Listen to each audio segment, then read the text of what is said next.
Now, I will admit, standing on it feels a little bit awkward.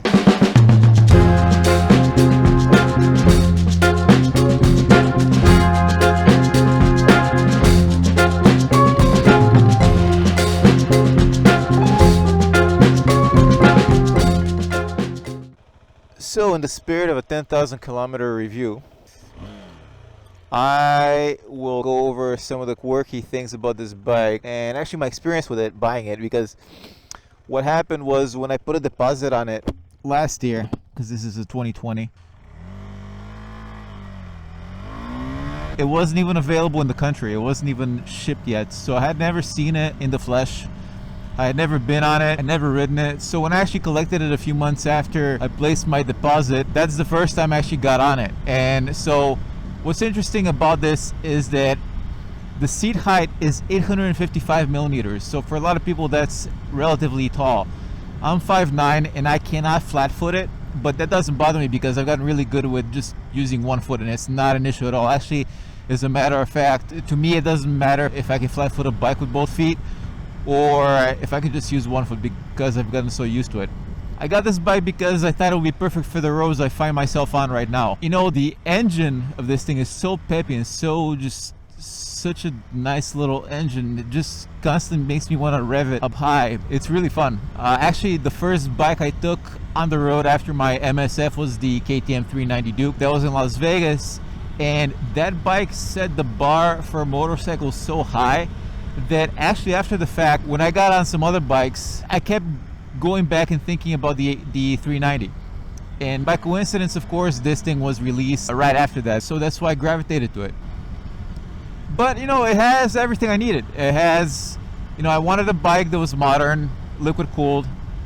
I wanted all LED lights, and the light on this thing is insane. I mean, it's such a bright light. It's almost like you're looking into the sun or something. So, modern lighting all over with the LED turn signals, of course. I'm not sure why the US doesn't get LED turn signals. If anybody knows, enlighten me, because that's really bizarre.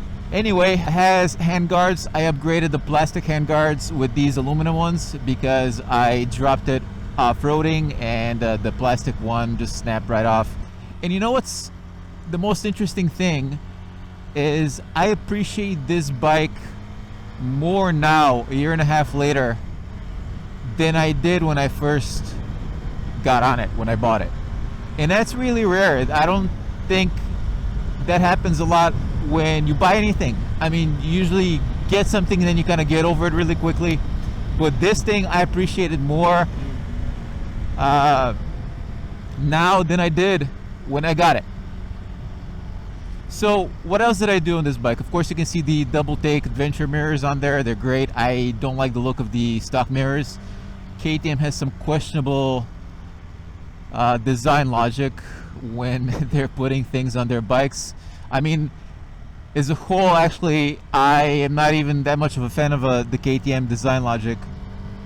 I like more retro looking bikes, but I guess this is perhaps the one area I kind of sacrificed on because it has everything else I like in a bike except the looks. And I think actually this is one of the better looking KTMs. Yeah, so aluminum handguards, the double take adventure mirrors. I got the rear bag carrier with the side bags, and the side bags are made of this material that you see in roller travel bags.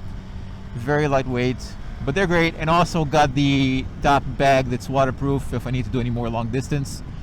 The quick shifter up and down I added to the bike, and I don't use the quick shifter that much, not because it's not great, it's a really good quick shifter, but I like using the clutch. But it is quirky though, because yeah, I mean, the 890 Adventure S has a lower seat height and also more ground clearance, whereas this has less ground clearance and a taller seat height. So this was a little fat in the middle. This happens a lot.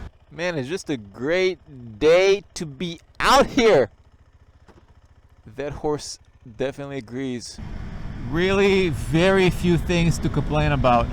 I mean, sure, okay, let's complain about some stuff. Alright, so for some reason these 390s have an issue where if they're cold, they don't always start from the first time. Like, it takes the engine 2 times or 3 times to start sometimes if it's cold. I don't know why that happens. I think pretty much most everybody experiences this issue, and this one is no different.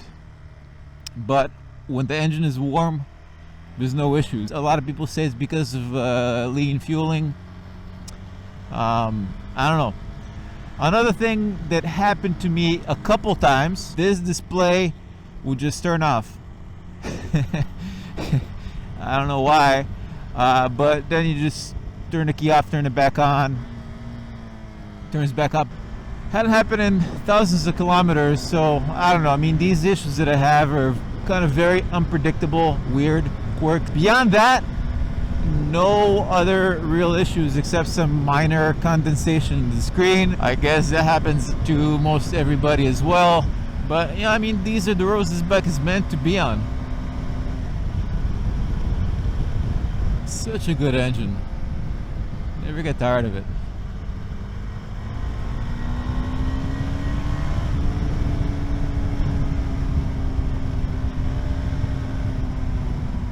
The most important thing is, given the price increase between the 2020 model and the 2021 model, if I had to buy this bike again at a higher price, would I? Yes, absolutely.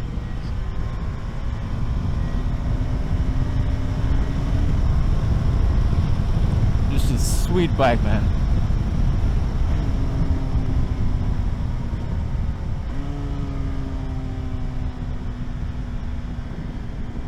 What's interesting about this is that I actually like the sound of the engine when I'm revving it, but I hate the sound of the engine when it's just idling.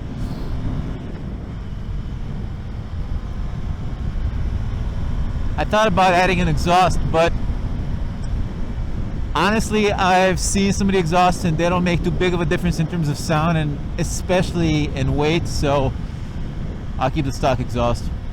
Small roads, small bike. Small but powerful bike for what it is.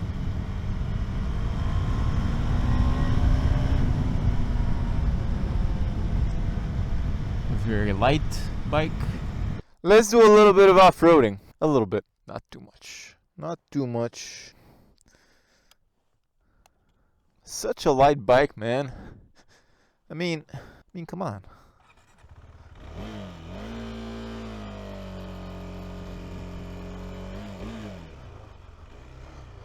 So far, so good off-roading.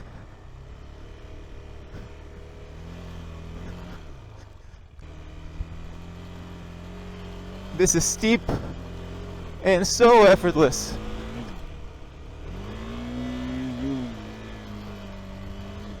She don't know where this goes.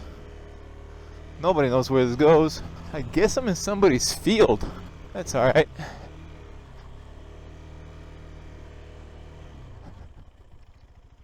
I mean, this is nothing extreme, right? Nothing extreme, but I mean, like, okay, are you gonna go through the jungle somewhere? Like, dude, people are so adaptable. And here's the thing, that's with anything. People are so adaptable that they can make anything work if they wanted to, if they just had fun with it. This is so fun. I've actually never been out in the field like this.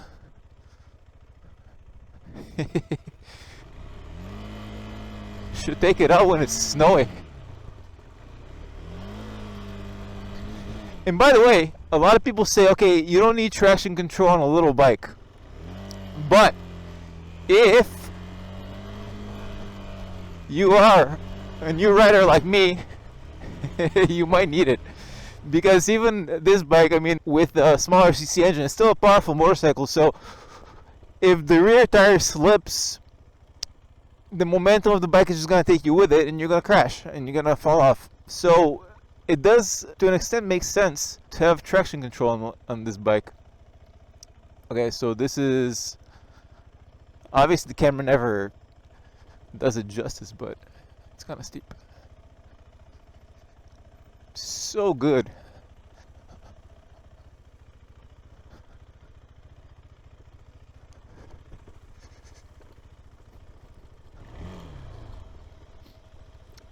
And you know, when a lot of people talk about off-roading and motorcycling, dude, obviously the tires make a big freaking difference. I mean, these are TKC 70s and they're great for the street, but if this was muddy, like this, I mean, this is not muddy, this is dry something, but tires make a big difference. Even if your motorcycle is not meant to go off-road, if you have great tires, it's gonna do off-road just fine. I think so many people are obsessed with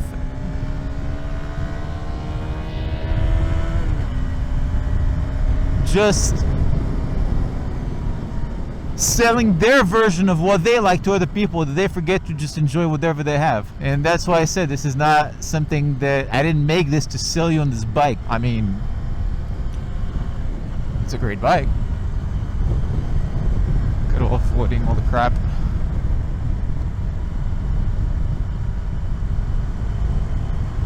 I should do that again. Let's do some more spontaneous. Nope. Let's do that again.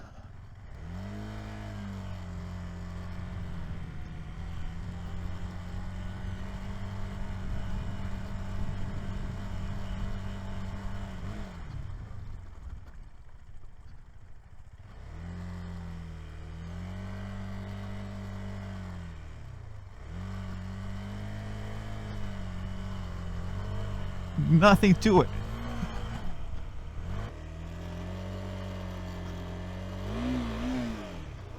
Almost lost it. Where did this go? Let's find out. Now, I will admit, standing on it feels a little bit awkward because the bars are too low mainly, I believe, and then the foot pegs are canted forward. So, in conclusion, with this short and sweet owner's review of this bike, I mean, I love it. No plan on getting rid of it. There's nothing I hate about it. Puts a smile on my face every time I ride it, and it's great. Let's go back and hit the road.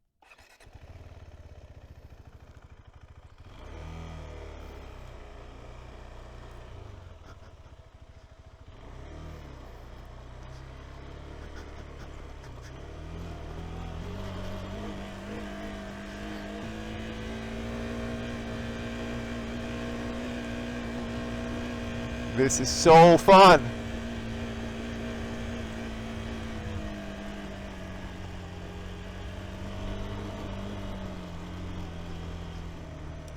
Get back on the road.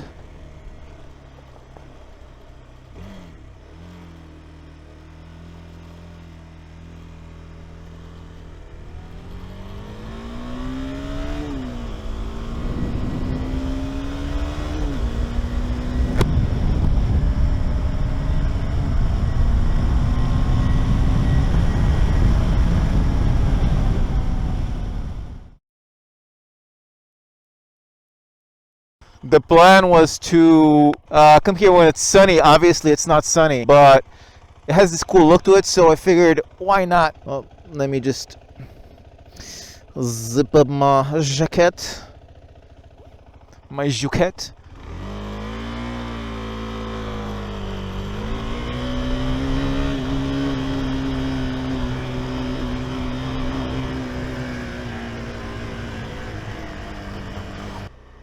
I want to turn around somewhere over there or somewhere over here.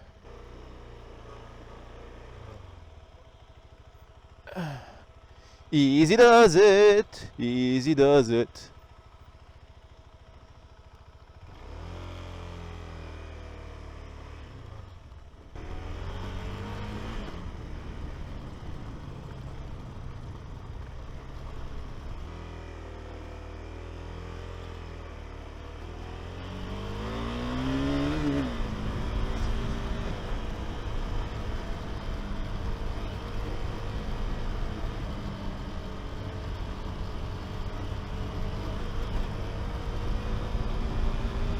Alright, so enjoy this B-roll as I go over some of the nerdy, more kind of in detail, nuanced points that I didn't know about the bike, or that I knew about the bike and I wanted, or that just a lot of people don't mention or I have not heard mentioned. And obviously most of these things you already know, so feel free to skip ahead. But anyway, so yes, all LED lights, upside down forks, which look great, 43 millimeters. Backlit controls, high beam trigger switch in the left index finger, which makes it super easy to flash your lights and engage the brights. I don't like fumbling with my thumb when it comes to flashing or anything like that. Handguards are standard, although they're plastic. It has a 12-volt outlet, which is great if you're long distance and you're charging your phone or GPS or whatever you're charging. Has slipper clutch, switchable ABS on the rear wheel, adjustable levers, both clutch and brake for hand size. Tubeless tires, it's liquid cooled, it has good fuel capacity at 14.5 liters, you could do just around 400 kilometers, although I haven't tested that, but I will. It has mid-mount controls, which are great. I, as a side note, do not like the forward controls, and luckily on adventure bikes, that's non-existent. It has an adjustable windshield, two-way adjustability on that. You just have to unscrew a bolt and move it up or down and screw it back in. Adjustable foot brake lever and shift bag. Removable foot peg rubbers on the foot pegs. Now this is great because when you're going off-road and it's muddy, you want to take the rubbers off because you'd be slipping with the rubbers on. So with the rubbers off, you get more grip between the shoe sole and the foot peg. Adjustable suspension. Compression is on the left fork, rebound is on the right fork, and rear preload and damping. It's road biased, but it can definitely do off-road. The price is amazing, really great value. It has a tall seat height. For some people that could be a disadvantage. For me, since I've gotten used to it, it's not an issue whatsoever, and it's great visibility in the city. You can see over most cars. It has 6 gears, radial mounted front brake by Bybri. Throttle by wire, you know, a lot of people say that if a bike has throttle by wire, it should definitely have cruise control, and I agree. Just waiting for the day that they start coming out with small capacity bikes with cruise control. That would be great. But anyway, for some people, they don't care if it's throttle by wire, if it's cable actuated, but you know, it works great. No issues with the throttle. It has an easy to read display. Now this is huge. This is not something necessarily that I had wanted when I bought the bike or cared for or actually made a point to, you know, go into, but it makes a big difference to be able to see that display when the sun is right over your head. I've been on bikes that you cannot read a display whatsoever, even in mild light on the display, but much less if the sun is right on the display. But this display is great. You can read everything whenever, anywhere. Easy to access toolkit under the seat with the key. You know, you just use the key to pop the rear seat, and you have the toolkit there. You have some space under there. It's great. You know, some bikes you have to unscrew something to take the seat off, and it's, you know, not a lot of space, but this one has space and has a great toolkit as well. It has a steering lock that's integrated into the ignition, and that's great as well, because some bikes, again, I've been on, you have to take the key out of the ignition and then you know, insert it on the side fork to engage the steering lock. And you know, having it in the ignition makes it a lot more seamless, a lot more quick, a lot more easy. So those are all great things, and you know, those are all things that make a really complete package. Really complete package. I'm really happy about this bike, and this is how obsessed I was with finding something that I was gonna love. I really wanted to buy something I was gonna love and learn and just dive head into the motorcycle world. So after I passed my MSF course, I ended up test riding a number of motorcycles for that 1 month. I rode the Harley Sportster 883, the Harley Sportster 1200, Harley Sportster 1200 Iron. I rented the KTM 390 Duke. That's the first bike I took on the road after the MSF course. And again, like I said in the video, amazing little bike. I test rode the KTM 790 Adventure.